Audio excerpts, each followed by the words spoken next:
we're going to go ahead and get started. I want to welcome everybody to today's July's OPD plan webinar, it's part of our Planning Lunches at Noon webinar series. Today's webinar is titled It's Zoning Amendment Time Again. I am Noah Hodgetts, a principal planner here at the Office of Planning and Development at the Department of Business and Economic Affairs, and I'm joined today by Philip Sherman, Chair of the state's Building Code Review Board. Here's a quick reminder on how to use the Microsoft Teams webinar controls. Please put your questions in the chat box, and we'll do our best to answer them before the end of the webinar. We do have some time. Hopefully we'll have some time for questions after both Phil and my presentations are done. So here's the kind of outline of today's webinar. I'm going to go over some basics just about for everybody, the level set on what zoning is, zoning's relationship to land use regulations, what is a zoning amendment, what to consider as part of zoning amendments, and then talk a little bit about the process for adopting zoning amendments, including the notification requirements, requirements for how zoning amendments need to be on the ballot, and then some general best practices for going through the zoning amendment process. And then I will turn it over to Phil to talk about the building code and fire code adoption and amendment process and some recent changes to the process that just went into effect as of July 1st. So to begin with, what is zoning? So zoning is really kind of two parts. It's two components. The first part is the zoning ordinance, which is defined in RSA 674:16 through 18, including the powers that municipalities have to regulate zoning and what they can regulate in zoning, including everything from lot size to height to different uses. The second part of zoning is the zoning map, which RSA 674:20 provides the authority for basically provides the authority for the local legislative authority to divide the municipality into different zoning districts in order to accomplish all of the purposes of the zoning ordinance. And just for background, all but 19 of New Hampshire's 234 communities have adopted a zoning ordinance so they have some kind of zoning under RSA 674:18. And here's a little bit of background on kind of the general relationship of zoning to other land use regulations. So in order for a community to adopt a zoning ordinance, the first step is the community has to have, or the local legislative body have to have authorized the creation of the planning board. The planning board then, and let's see if you can see, I don't know if you can see don't know if you can see my cursor or not. So you create the planning board. The planning board then create the bylaws for the planning board. They've adopted those bylaws, and then they adopt a master plan. And then after that, then you kind of have additional options. So after the planning board has gone through the process of creating a master plan, once it's adopted, it then has the option to do the following things. It can vote. The legislative body can authorize the planning board to review and approve subdivision applications, including the authority to adopt and implement subdivision regulations. It can authorize the planning board to prepare and adopt a zoning ordinance, which we're going to be talking a lot about today. And then once the planning board, once the local legislative body has voted to adopt a zoning ordinance prepared by the planning board, then it can go back and vote to adopt the planning board can go back and vote to adopt site plan regulations. There's an important distinction though. A community cannot have site plan review regulations and subject developments to site plan review if they do not have zoning. So you must have zoning in order to have site plan review regulations. Not captured on this slide is the planning board is also responsible for adopting, amending, and holding public hearings for excavation regulations, driveway regulations, and floodplain regulations.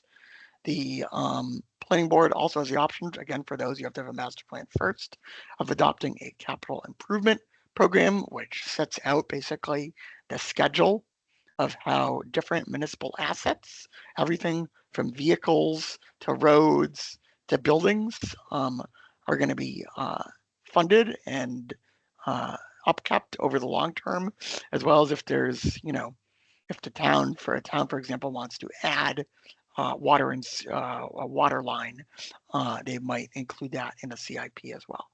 We have several other webinars about all these different topics on both our YouTube channel, which I will have Alvina put the link to in our chat, as well as on the planning and zoning training webpage, which I put a link to earlier in the chat. So planning board, in short, has a lot of different functions. It also has the ability and authority to hold public hearings for historic district regulations and local building code amendments. What we're going to be focused on today is really the zoning ordinance kind of purview that the planning board has authority over. The zoning ordinance, in short, is the rule book for your community and should be generally consistent with your master plan's vision and land use chapters. And a good way to think about it is that the community voted to adopt and implement zoning as a tool to describe and specify the sizes, types, and location of land uses and development in your community. Overall, zoning is part of the means to the way to obtain the community you want and also the community you don't want through regulating land uses. It's also not, and I will kind of reiterate this throughout today's webinar, it's not something that's kind of set in stone and can never be changed. It's meant to be ever evolving to reflect the changing needs with regard to public health, safety, and general welfare of the community. So typically a zoning ordinance contains this list of elements shown on the left of this slide. The bolded items on the second half of the list, including definitions, district boundaries, table of permitted uses, dimensional requirements, and separate requirements for specific uses, including things like accessory dwelling units, ADUs, personal wireless service facilities, or cell towers, small wind energy systems, or solar energy systems are typically the type of item or the items that are the subject of zoning amendments. Note that some of the items not on this list are things like parking, performance standards such as traffic generation, noise, lighting levels, stormwater runoff,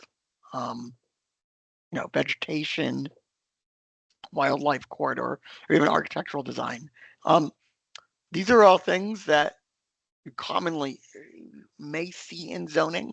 I would say really generally, we try to encourage communities to take these items out of zoning and put them into your site plan review regulations.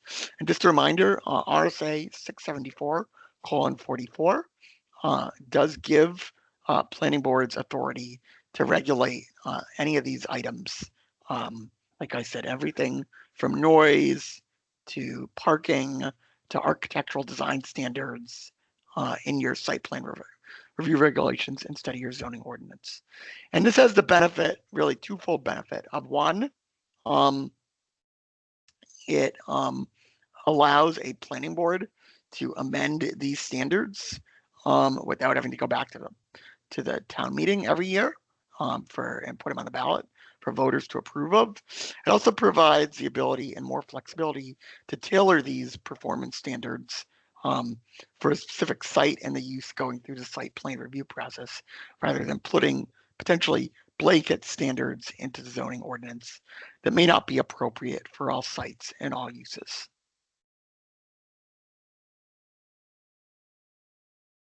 So now let's talk about what is a zoning ordinance. So a zoning in New Hampshire, zoning changes take the form of zoning amendments.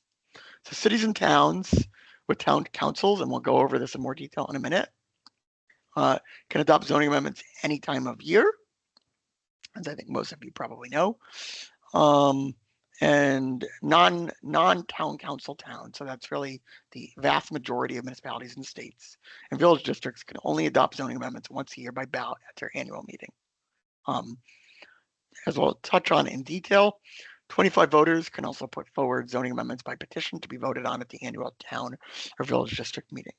And as I said previously, a zoning amendment is really just any change to the zoning ordinance, including the language, table, graphics, or maps, which is going to would be approved by the local legislative body. So now let's kind of go through the detail a little bit more on the process of what is a zoning amendment and how does it go through the process. So as I said at the outset, the planning board is responsible for preparing the amendments to the zoning ordinance. And so as a result, the majority of zoning amendments come through the planning board under RSA 674:1, Roman numeral 5. However, provided by the authority of RSA 674:3, Roman numeral 8, the governing body also has the authority to propose amendments. You don't get to skip any part of the process. They still have to get those amendments, still have to get a public hearing. But there is an alternative means. The governing body can propose zoning amendments to go to the ballot in addition to the planning board. As I said on the previous slide, RSA 675:4 sets out kind of the rules for 25 voters as a third means for getting zoning amendments to the ballot. For 25 registered voters to petition for an amendment to a zoning ordinance, historic district ordinance, or a building code. And we'll go through the process of petition zoning amendment articles a little later in today's webinar.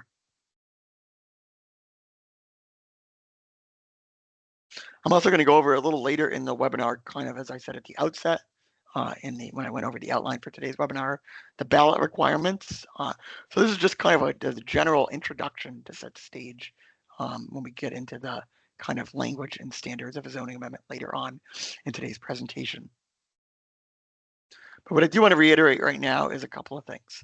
First of all, make sure that the planning board or folks that are part of planning boards, or if it's coming from the governing body, or if it's a petition article, that it's in the correct format to be placed on the ballot. There's a correct wording. I'll go into the wording. That statute gives a little guidance on that. But please review that with your municipal clerk, who probably may already have language templates, so that it has the correct wording if it goes on the ballot, when it goes on the ballot. If it's not worded correctly, and I've seen this happen in communities, there can be grounds for litigation to challenge if those amendments were to pass, to challenge the enforceability of them. So again, can't reiterate, correct form is very, very important. The next thing that I want to highlight is that the planning board, as stipulated in statute, needs to provide a statement if the planning board supports the amendment or not. There also needs to be clarification or reasoning or justification statement for the proposed amendment. And then finally, excuse me, I'm sorry, I just lost my place here. Excuse me. Finally, it's really important, and I don't think it's on the slide, to keep really, really good records as you go through the process. When was the zoning amendment first? When did the planning board first start working on the zoning amendment? When did it actually submit it? When did it notice it for public hearing? When was the public hearing? When was the second public hearing, if there was a second public hearing? So on and so forth. And then finally, the governing body and the petitioned, the governing body, or any zoning amendments coming from the governing body, or any zoning amendments that are going through the petition zoning amendment process, cannot be changed by the planning board or the public. The language is as submitted. So I'm not seeing, I don't believe I'm seeing any questions yet. So I'm going to keep going. Great. So kind of high level when you're thinking about kind of where to get started for next year. We're in the summertime, so now's a great time to get started with thinking about, and I'm really, I mean, when I say for next year, I'm really obviously referring to towns without a town council form of government for next spring's annual town meeting. So for our first kind of big picture questions of what to think about is, what's the goal of the zoning change or the zoning amendment? Are you trying to incentivize development in a district by allowing additional uses? Are you trying to establish regulations for a new use? Maybe you're trying to remedy the Zoning Board of Adjustment or ZBA issuing multiple use or area variances for the same use or relief from dimensional requirement relief over and over again. Or maybe ZBA is issuing a lot of special exceptions for a certain use. Those would be the type of things that you might want to consider drafting a zoning amendment to either make into allowing via conditional use permit or maybe even by right in your zoning ordinance. The goal of zoning change or zoning amendment could also be to address inconsistencies between the zoning ordinance and other land use regulations. For instance, it is not uncommon for the zoning ordinance to put some limitation on the use, on a use, only for that to be contradicted or completely inconsistent with the regulations for that use in the site plan review regulations.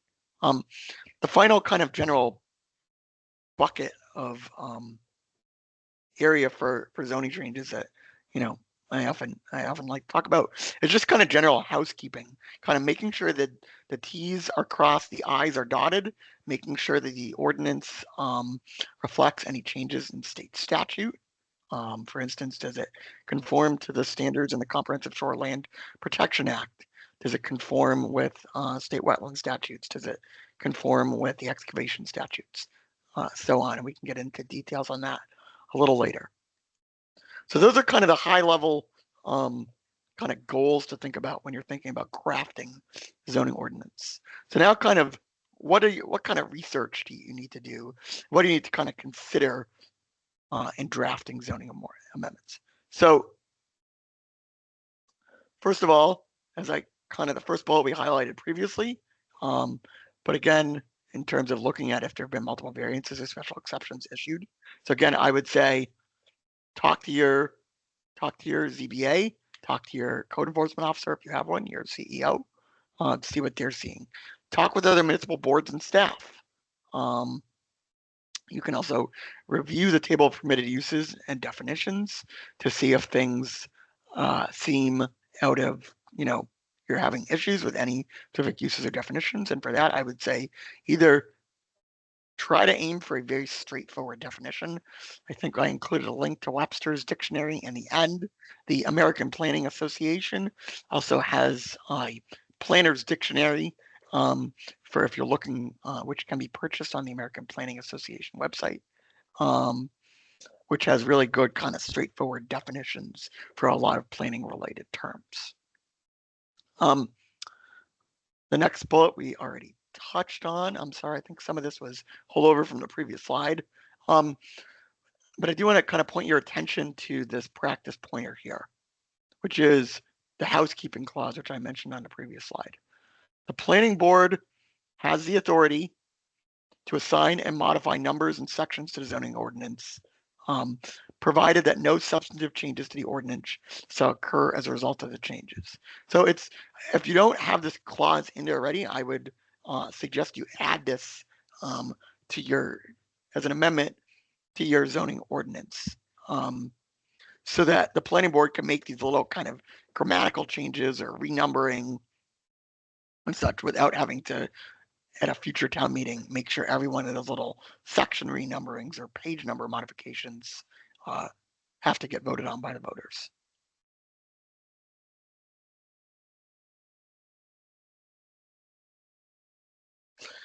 And the last thing here I would say is if your zoning ordinance is going to state RSAs, as I said, and Phil will talk about later on, the RSAs frequently change. So it's really important to add language that says the RSAs, so-and-so RSA as amended. So that when the state changes the RSA, you don't have to keep track of that in your ordinance, and you remain in compliance with the most up-to-date current version of that RSA. And I do see a couple of questions. So I'll stop for a minute for questions. Does the housekeeping clause apply to typos and grammars also? So I would defer this question to your municipal attorney, and I'm going to talk about a little bit later about the importance of engaging the municipal attorney in this process. Generally speaking, the language that gets adopted by the voters, that's on the ballot, that gets adopted by the voters on the ballot, is the language that has to go in, that goes into the ordinance. I would defer to the municipal attorney about how much latitude, if any, a planning board or land use administrator has to correct typos and grammatical changes. Because what might seem like a minor change, moving a comma, could have a very significant impact in some circumstances. So again, I cannot reiterate the importance of consulting with your municipal attorney.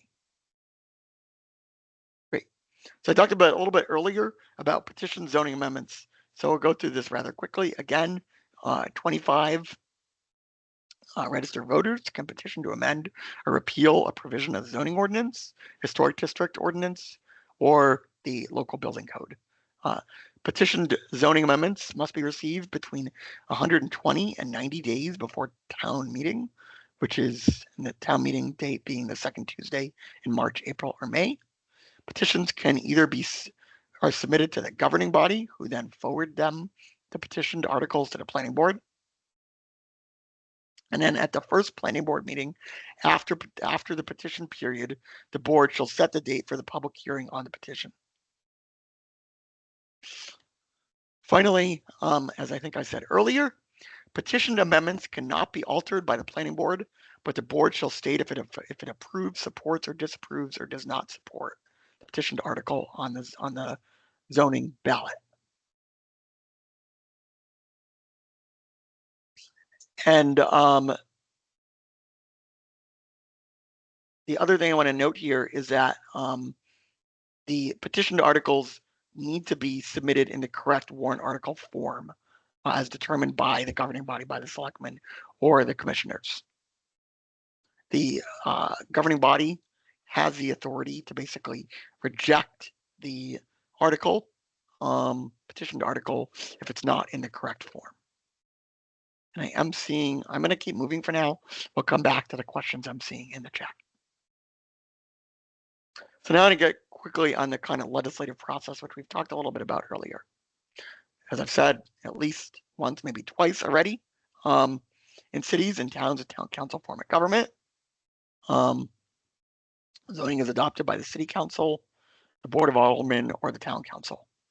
And they can change that any time of year.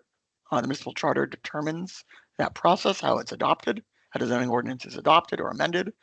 You still have to, the public hearing process detailed in RSA 675 still applies, but they can make those changes any time of year. For the bulk of you, as I said, towns without a town council, you only get that one bite at the apple a year to amend your zoning ordinance at your annual town meeting. And this is, I think everybody knows this, but you need a majority. That's done by ballot vote, and you need a majority of the voters present and voting in the affirmative for that article, the zoning amendment article, to pass. And regardless, as I said, as we'll get talk into the hearing requirements on the next slide, for all communities proposing zoning amendments, zoning amendment has to be subject to at least one public hearing before there's any action taken on its adoption, whether it's a vote by the city council or board of aldermen, town council, or going to the ballot to be voted on by the voters. That's why it's really important here to pay attention to the calendar of when these things must happen, kind of thinking backwards, especially for towns, thinking backwards from the town meeting date. So, and I'll talk about this a little later. Our office puts out a zoning amendment calendar for both SB2 and traditional town meeting towns for each month for if you're a March, April, or May town meeting. Well, we typically release those zoning amendment calendars in late August, and we will certainly make sure to follow up with everybody registered for today's webinar when those calendars become available. So very quickly on the public hearing process, it's detailed in RSA 675:7. You need to give 10 calendar day notice, excluding the day of posting and hearing before the public hearing shall be posted. It needs to be posted in 2 public places. It also needs to be posted in a newspaper of general circulation in a municipality, or in the alternative posted on the homepage of the town's website, town or city's website. Furthermore, any city, any person owning property in a municipality can request notice of all public hearings of zoning amendments, and such notice must be provided electronically or by first-class mail at no cost to the recipient. Finally, the full text of the zoning amendment is not required in the notice itself. The notice just has to basically adequately describe the amendment and state a place where the full text is on file for public inspection. Often this is either at the city or town clerk's office or at the planning department itself. So a little bit more on the notification and mailing requirements. And there's kind of a decision tree here as outlined in RSA 675:7, Roman numeral 1-A. First question is, if the amendment's going to change the boundary of a zoning district and affect 100 or fewer properties, then yes, you need to provide notice of that public hearing on that zoning amendment mailed to each of those 100 or fewer property owners who are going to be affected by this change in zoning district boundary. If the zoning amendment is going to change the minimum lot sizes or permitted uses in a zoning district and affect 100 or fewer property owners, again, the planning board and the town and the planning department have to provide notice via first-class mail to the owner of each of those property owners that are going to be affected by the zoning amendment, which is going to change their minimum lot sizes or permitted uses. If it's more than 100 property owners for either of those, you do not have to notify. And I think the thought is there's just a threshold by which that's gonna, that becomes onerous for a community to notice that many people, and B, if it's that many people, it's kind of a bigger thing than just affecting a select number of few property owners. As I said, notice must be sent by first-class mail.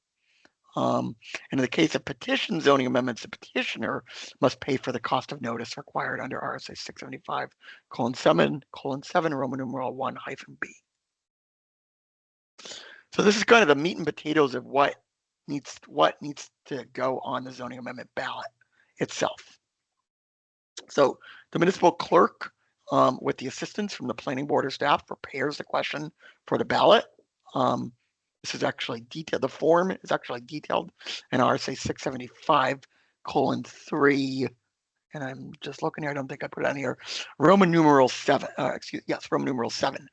The correct form of questions is: are you in favor of the adoption of the amendment to the town, or could be city? But for this purposes, it's a town zoning ordinance, or it could be, or a village district zoning ordinance as proposed by the planning board as follows, and then you would put your kind of description of zoning amendment. Again, it doesn't have to be the entire text. As I think you all know, it's kind of typically form is to kind of phrase it as a 1 or 2 sentences summary of what that zoning amendment is going to be. You then need to note what the recommendation by the planning board is on that zoning amendment. So here's an example that you can either say something to the effect of the planning board supports this amendment 6-0, or the planning board recommends this amendment. And again, it's best practice here to work with your municipal clerk after the public hearing, after the final public hearing on any amendments, to confirm that the language is in the correct form. They do this for all the articles on the warrant, so they have a lot of familiarity typically with this process. And here, I think it's important to note 675:7.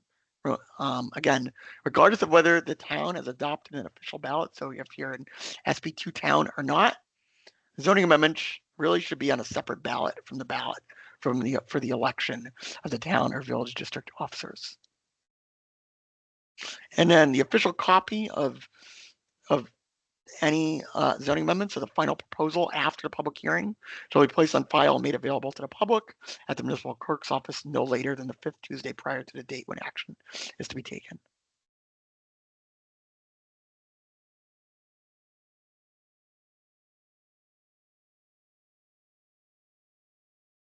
Great.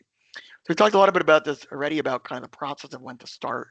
Now is a great time to start going through the zoning amendment process.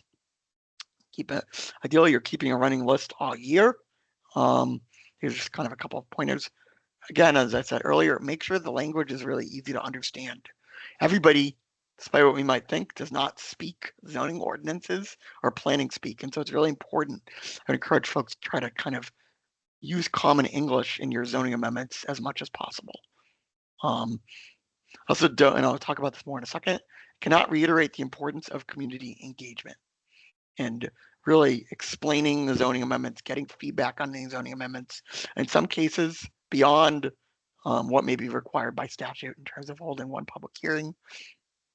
And then, as I'll show a couple examples in a minute, represent the proposed amendment at the public hearing, and voting day, either via voting guide or flyer, is a great way to kind of explain the zoning amendments in common English and can help dispel information.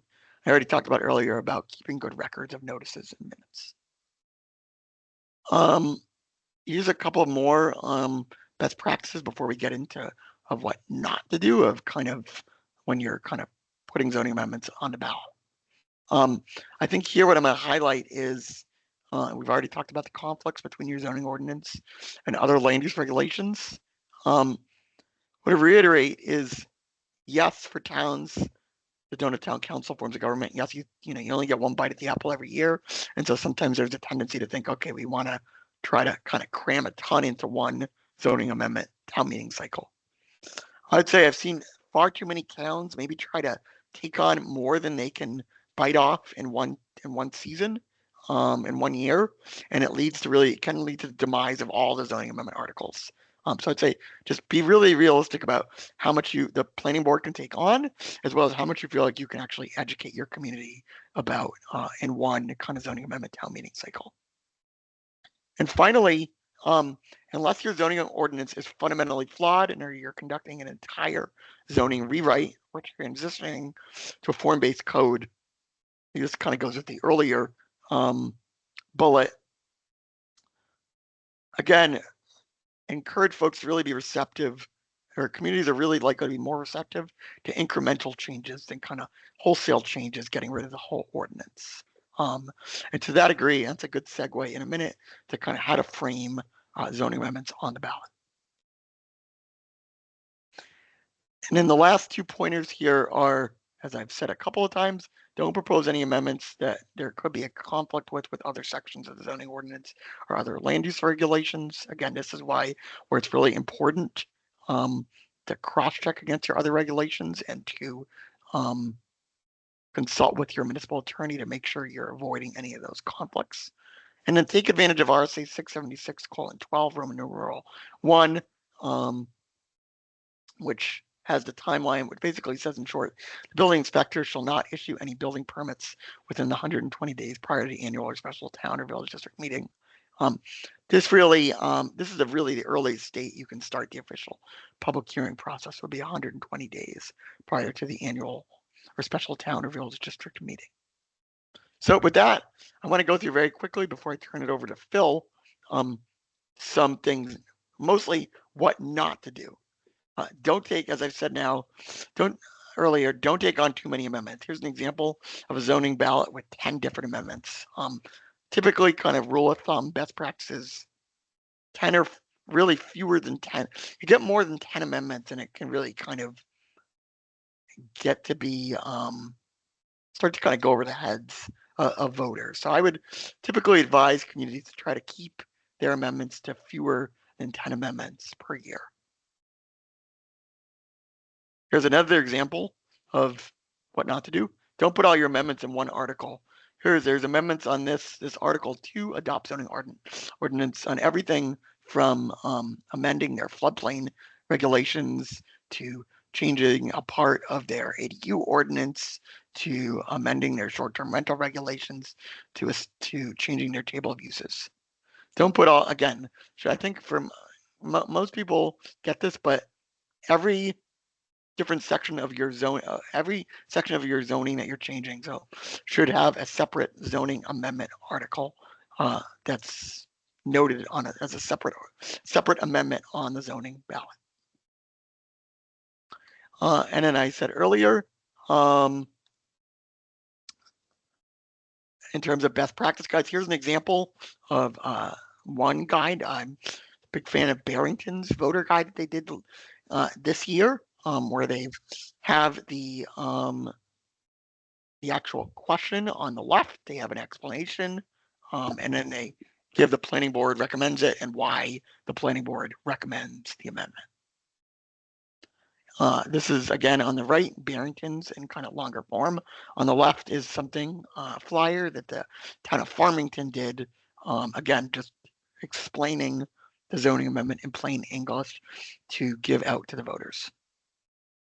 And then the last two things here are clearly mark up the zoning ordinance after the articles have been adopted, either by having a section at the end that specifies that kind of summary of this year's amendments, or at a minimum, as Bristol's done in the example on the bottom, mark up throughout the zoning ordinance with the date amended for each section.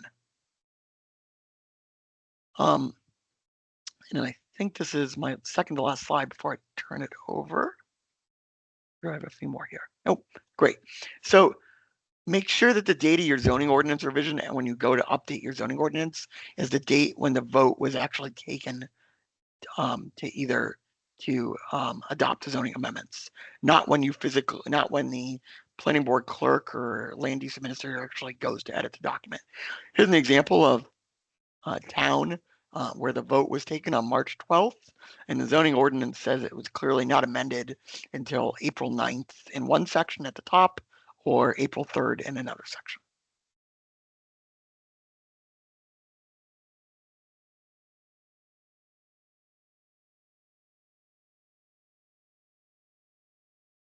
So again, as I've said earlier, do not forget to consult your municipal attorney throughout this process. I just cannot reiterate this enough. I understand the temptation to try to save taxpayer dollars by limiting the use of your town or city attorney in the zoning amendment process. But I have seen too many cases where the substance of the zoning amendment extends beyond the authority granted in the RSAs, or in some cases goes as far as potentially violating either the state or federal constitution.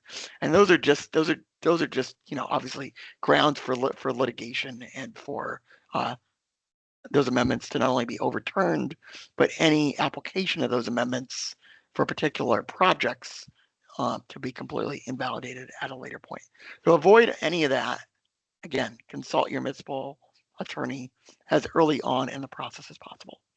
So again, a couple final remarks before I turn it over to Phil. Zoning ordinances, as I said at the outset, are meant to be ever evolving to reflect the changing needs of the community, protection of health, safety, and general welfare. I like to encourage folks to reach out to local seasoned developers to ground truth the impact a proposed amendment or zoning change may have on a project penciling out.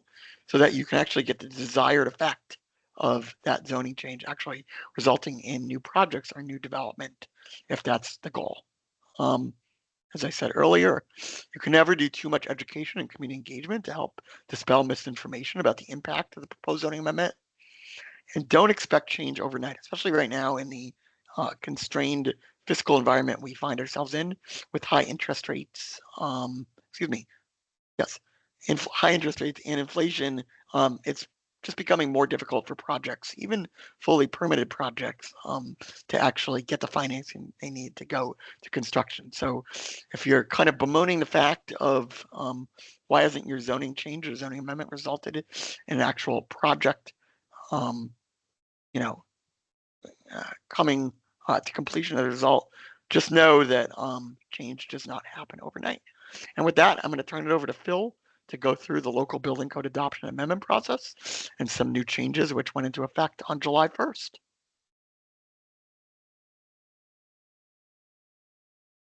Great, thank you, Noah. Some brief introductory comments just to get us going. I met Noah the grand total of about a week ago, and he learned how to break my arm.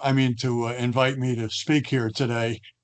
So here I am. I thought I was going to sort of sit in the back of the room and maybe answer a question or two, but then he said, why don't you write some slides? Um, I think zoning and building codes are sort of like two different families living in the same house, where some people may be part of both families, some people may not know anybody on the other side of the wall. And then you go to sit down on the living room couch and you find somebody else there. So it can be confusing. It's grown up over a number of years, long before I've been around, and we'll do our best. Just in terms of the Building Code Review Board, we're 17 volunteers. 16 represent various factions of the industry, including the Municipal Association, which probably represents many of you folks, who has a very active member on our board. So there's 16 people nominated by various constituent groups, and myself as the chief butterfly herder, as I've been told. Last comment is simply, we'll be talking about some RSAs this morning. Some of them are sort of the context around what the BCRB does. I, nor anybody else on the board, of course, has any ability to interpret statute. So we're all reading a bit of a crystal ball here, and doing the best we can. Okay, Noah, next slide, please. So I want to start with just what I'll refer to as the context around the building code. Home base for municipal actions is sort of RSA 674-51, where in part 3 we find this thing called an enforcement process. It's referred to as an enforcement mechanism in RSA 155A, which is sort of the state, more or less, home base. So in order to do anything with the building code, you've got to get on the other side of the fence. You're either enforcing it or you're not. There's no halfway point. This ordinance, this RSA simply says you got to tell them when it started, when you've amended it. You have to have a board of appeals.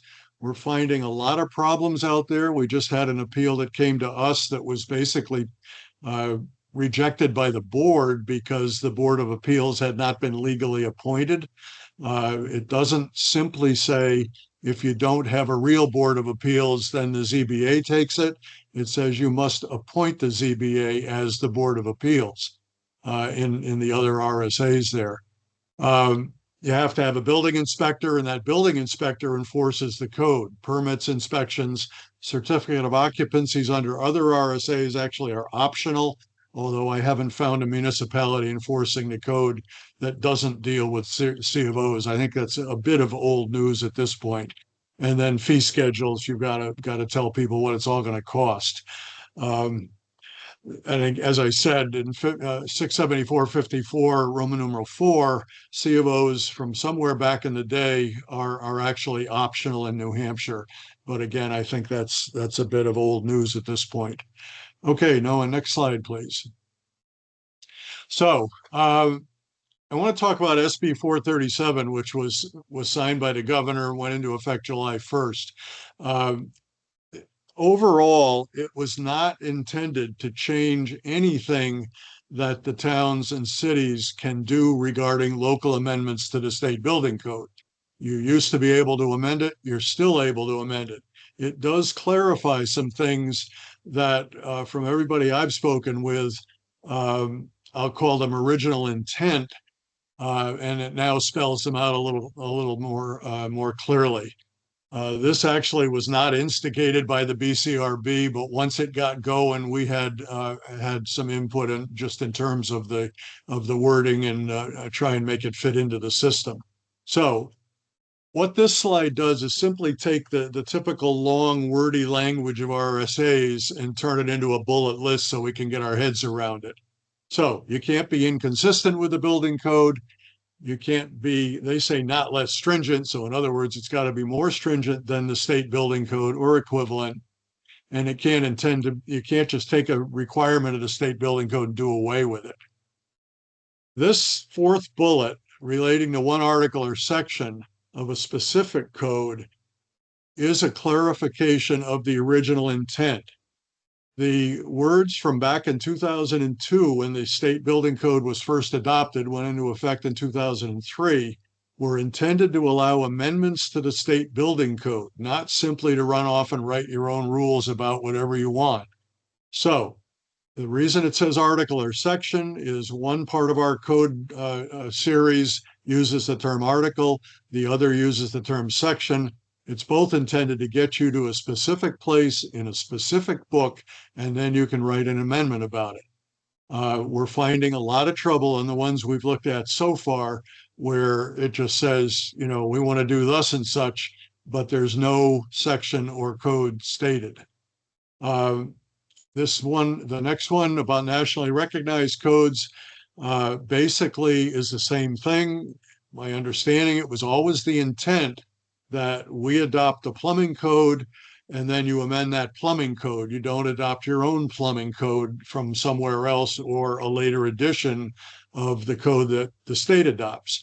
The way we got to that in English was to say you cannot adopt a code that has the same or a similar scope or purpose as the state building code. So there are a couple of jurisdictions that have adopted later editions of the model codes that go into the SBC. That was never intended to be permitted, and now it's more explicit. And then as a subnote to that, you can't get around that by submitting 250 amendments to just get yourself to the new code. And then lastly, local amendments to the building code can't conflict with the state fire code, and we just have the state fire marshal take a quick look at that. Next slide, please. So there are two kinds of amendments floating around out there. There are some that are adopted prior to July 1st of 2024, and then there are others that are yet to come. And there may be a slight overlap, but not much. So 4 amendments to the state building code, and this also applies to the fire code, adopted prior to 2 weeks ago.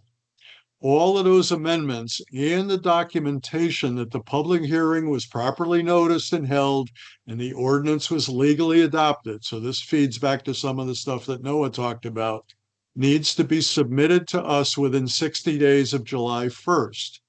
All you have to do is push go on an email and send it to us.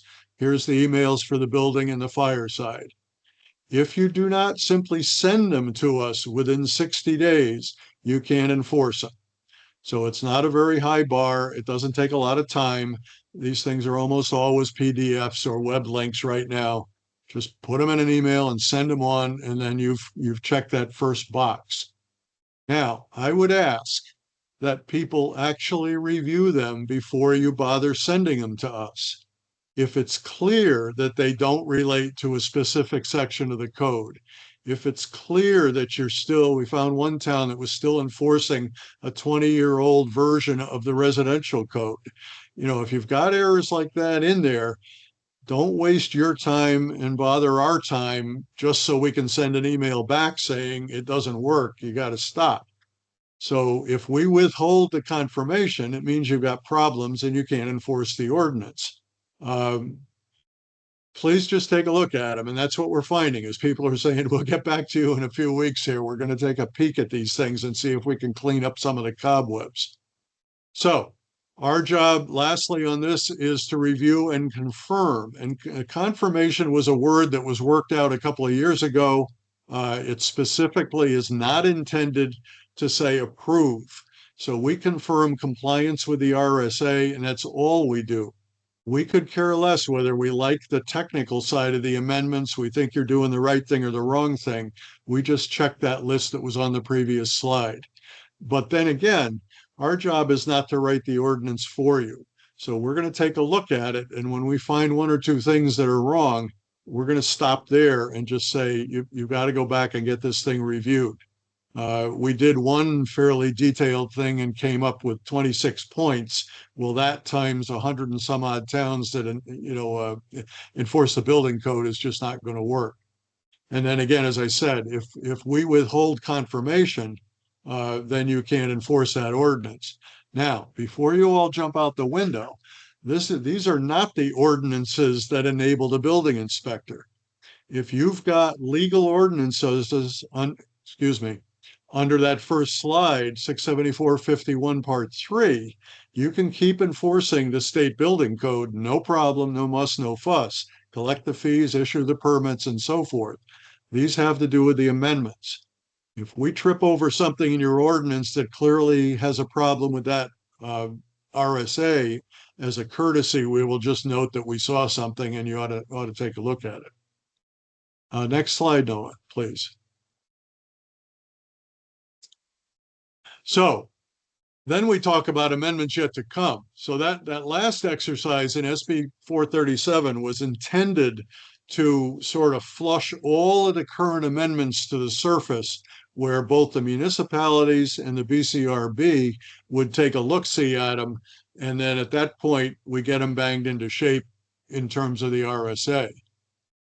Future ordinances to come follow a process that's been in effect now for a year and a half, since January of 2023. And that's where this confirmation thing comes from. So again, all you do is you send them in. We can do a courtesy review by statute. So we're happy to take a look at them way back in the summer sometime, or a long time before you intend to update them. Cities have this 90-day clock before the final adoption. We're required to review them and confirm them within 90 days for cities. Towns, 10 days after the conclusion of the public hearing. This all comes out of the zoning thing. You probably know more about where that comes from than I do. And then we have 45 days to review that. And working with the municipal association when this was written, that was intended to fit into the window leading up to the town meeting. Obviously, the town councils and so forth have less of a critical time frame there. And lastly, the default is if we don't do our job, then the amendment may be enforced. It may violate statutes on another level. So those are future amendments yet to come. I'm going to tell you in a little bit here how to never have to go through this process if you don't choose to. Next slide, please, Noah. I just want to quickly say that the process on the fire code side is similar. The main difference is that the review is done by the state fire marshal, not by a board. There is a board of fire control. So this gets done by the state fire marshal. They've got 30 days to review it. They're using paid staff to do this. And the email and the phone number for questions for Mitch Cady, who's a really easy guy to work with, are on there. Now, I'd like to close with one last thing, and it's what I call Phil's model code amendment. And here we go. So if you write an ordinance that's limited to the permit process, what time's the office open and what form do you use to get a permit, the fee schedule, which you have to have anyway, and if you choose to use a certificate of occupancy process, the nuts and bolts of the C of Os, under 155A, those are not considered amendments. You don't even have to send them to us. So if you can resist the temptation to modify other sections of the code, you're home free. That's just a thought. You don't have to do it. If you really have to muck with the technical matters, you're entirely entitled to do that.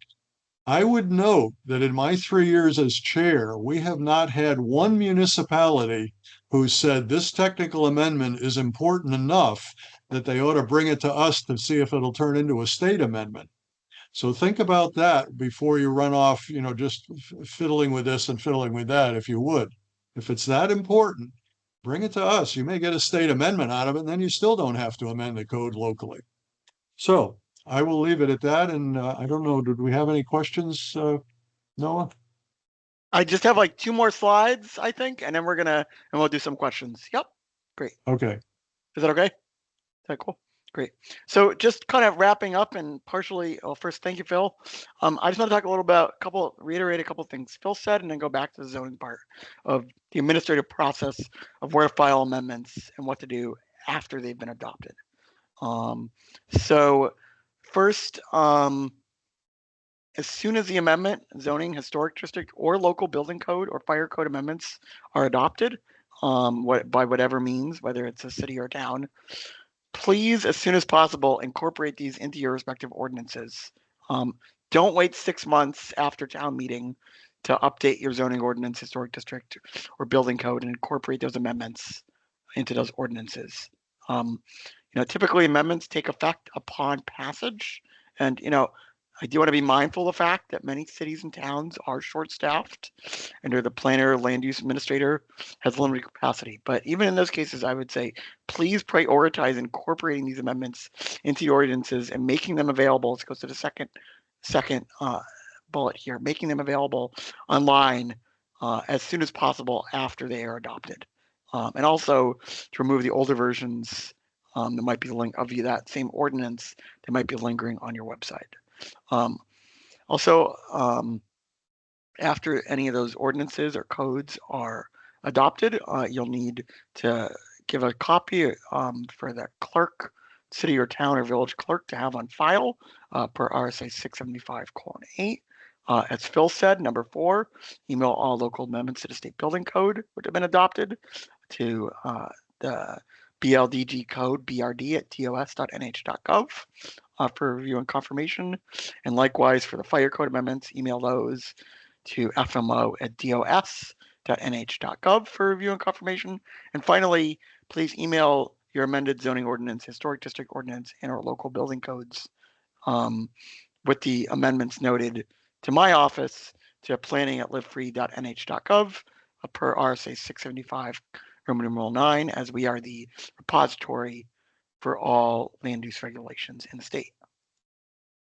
Just a really quick reminder, not going to go through this in detail, for those looking for resources for drafting maybe zoning related or housing related zoning changes, or doing a regulatory audit on kind of what's working well in your zoning ordinance or other land use regulations or what's not.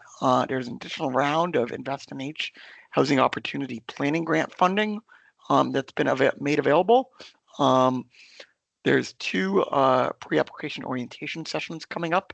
One next week on the 24th at 12, and the other on August 13th at 12.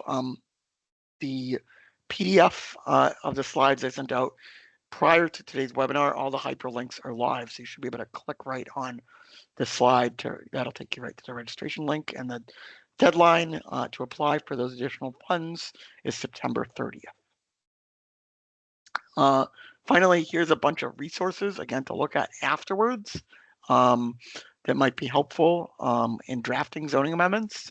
I've included a link to the new to the bill Phil referenced, SB 437, as well as RSA 675, which includes most of the enactment and adoption procedures we discussed today.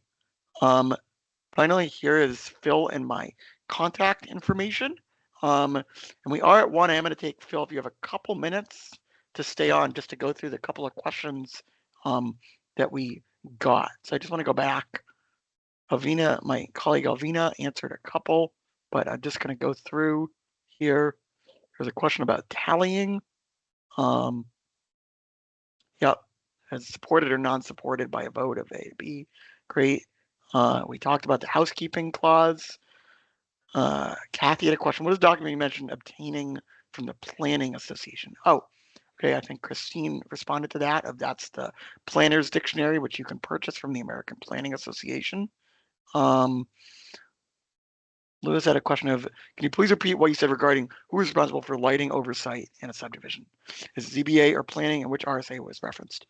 So I was simply making the point that the site plan review statute, 674, honestly, I never get it right. So I'm just going to pull it up. 674, I believe, colon 43, actually colon 44, details what site plan review regulations can cover. And they include everything from things like drainage to lighting, what have you, to noise. Those would still be the purview of the planning board. But that would be kind of best practice, or encourage folks to think about taking some of the things that might be in their zoning ordinance and putting them into their site plan review regulations if you have site plan review regulations. Question from Julie. Do you have to do, and it just says zoning, I think Z amendments. I think she meant zoning amendments. No, there's no requirement for a municipality, if I'm understanding this question correctly, for a municipality to amend their zoning ordinance every year and do zoning amendments every year. As I did say, the zoning ordinance is meant to be a living document that responds to the changing needs of the community. So generally, there are some towns that might take a year or two off, but generally most communities do amend their zoning ordinance on at least on an annual basis. Or I think that's a great point my colleague Alvina just put in the chat. Or also to update if the RSA changes and now your ordinance is out of date or needs to be changed to comply, say when the ADU or accessory dwelling unit law got passed back in 2017, that created a requirement that all municipalities essentially amend their zoning ordinance to comply with the new statute or otherwise defer to some state standard. How early in the process can the first public hearing be held prior to the first town meeting? As I said, that was that reference to, I think, 676-12. So it's 120 days prior to town meeting when the building inspector stops issuing permits for any potential zoning amendments.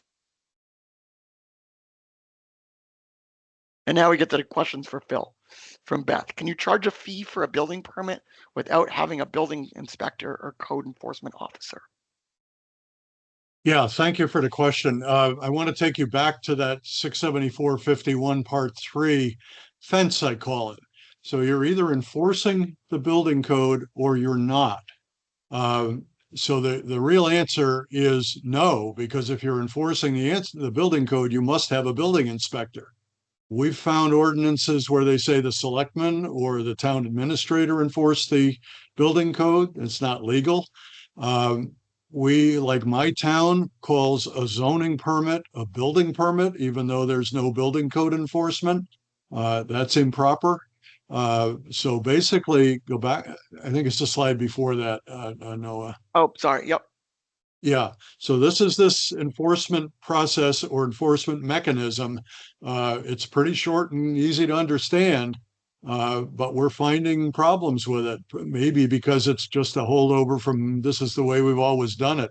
So no, you can't do anything with a building permit unless you've got a building inspector, and that flows out of this enforcement mechanism. Great, thank you. Should I go on to the next question, or? Yeah, please.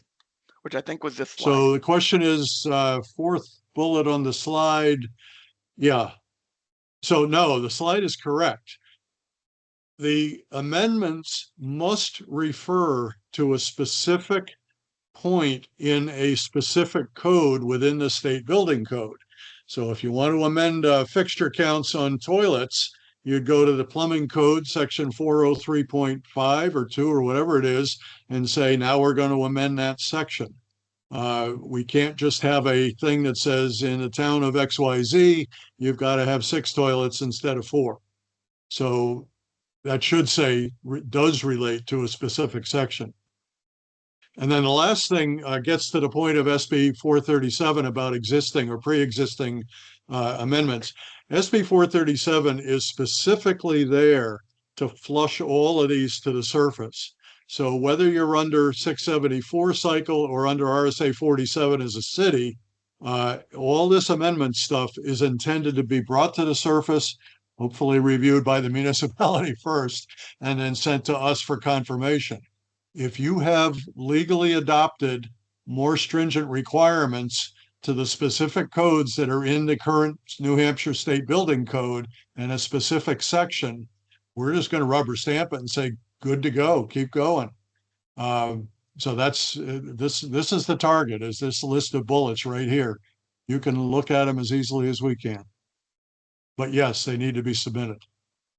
Great. We are past one, so I don't want to keep folks much longer. I do want to say my colleague Alvina did put the link. Let me just go back to the end here to our webinar feedback survey. We'll be sending that out as well after today's webinar. But we do please fill that out when you do receive that by email so that we can provide feedback to both Phil and I, as well as if you have any ideas for future webinars. And the last thing I was going to say is, as Phil noted earlier, and I will say the same, if you want feedback on, you have additional questions, or you want any kind of feedback on any kind of potential zoning amendments, just kind of early stages, please don't hesitate to reach out to me either via email or phone, as noted on the slide. That's what our office is here for. And I will see, I'm not seeing any other, let's see. Oh, I am not seeing any other, oh, we got one more question come in here. Sorry, Phil. If a section of a single family homes, interesting, there's no supplies here. Section of a single family homes are dedicated to low income. So if they're income restricted, how is this handled if the property sells? I don't, Tricia, can you provide a little bit more context? Unless Phil, you can kind of garner what she's asking here. You're on mute.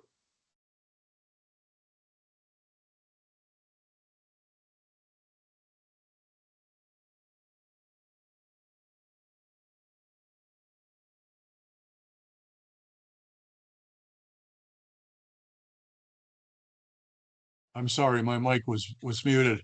That sounds like something on the zoning side, not on the Right. building code That's side. right. Yeah, that's what I thought. So yeah. So that Kathy, right.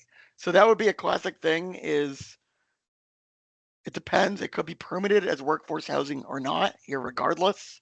There could be a deed restriction or a covenant placed on that unit that is being rented out to lower income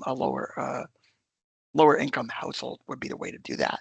New Hampshire Housing, I would say, has a lot of resources on they have some templates for deed restrictions and covenants. So not seeing any other questions. We are almost 10 past. So I'm going to put a close on today's webinar. Phil, I want to thank you for joining us on such short notice and providing a great update. And I want to thank everybody for attending today. We'll be sending out an email to let you know once the recording of today's webinar is available on our website. And again, please also fill out the webinar feedback survey that we follow up with as well. Thank you so much, everybody. Have a great afternoon.